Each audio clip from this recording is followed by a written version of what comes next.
د افغان لوبډلې بریا ته غبرګونونه خلکو سیاسونو څه ویلي. سلام ستړي مشئ. افغانستان کرکټ ملي لوبډلې دوشنبه د شلم ورځ کرکټ نړیوال جام سیالیو کې خپله لومړۍ لوبه کې سکاټلند ته په 130 منډو لویه ماتې ورکړه.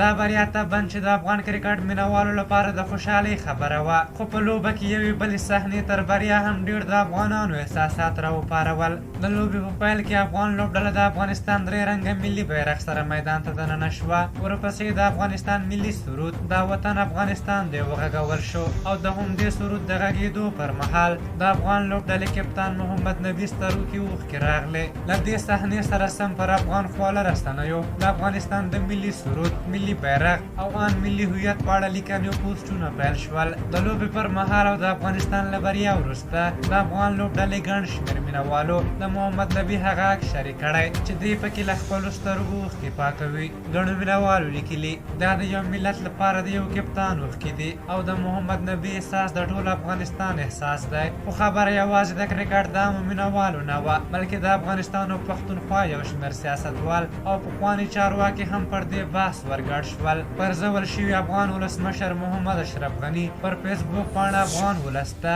په شل ورځ نړیوال جام کې د دغې بریا مبارکي ویلې او لیکلي دي دوی نن د یو ستر غم ځپلي ملت په شونډو مسکا راوسته او د ټولو په زړونو کې نوې هیلې وټوکولې چې دا ملت ژوندی دی او هیڅوک یې نشي یرغمل کولی. د پخواني ولسمشر محمد اشرف غني لومړي مرستیال امرالله صالح پر ټویټر پاڼه د افغان لوبډلې د بریا مبارکي ورکړې او لیکلي دي زموږ د کرکټ اتلانو زړورتیا او زموږ ملي ارزښتونو ته د دوی ژمنتیا له امله سلام کوم. د طالبانو ویاند او د دغې ډلې د اطلاعات او کلتور وزارت مرستیال ذبیح الله مجاهد هم په نړیوال شل ورځ جام کې د افغان لوبډلې د بریا له امله ټولو هیوادوالو ته مبارکي ورکړې او په راتلونکي کې ترې د نورو بریاوو هیله څرګنده کړې. عبدالله هم پر ټویټر پاڼه افغان لوبډلې ته د دغې بریا مبارکي ویلې. د پاکستان صدر اعظم عمران خان هم افغان لوبډله ستایلې او مبارکي ویلې. په افغانستان کې د پاکستان سفیر منصور احمد خان سکاټلند ته په ماتې ورکولو سره افغانستان ته مبارکي ورکړې.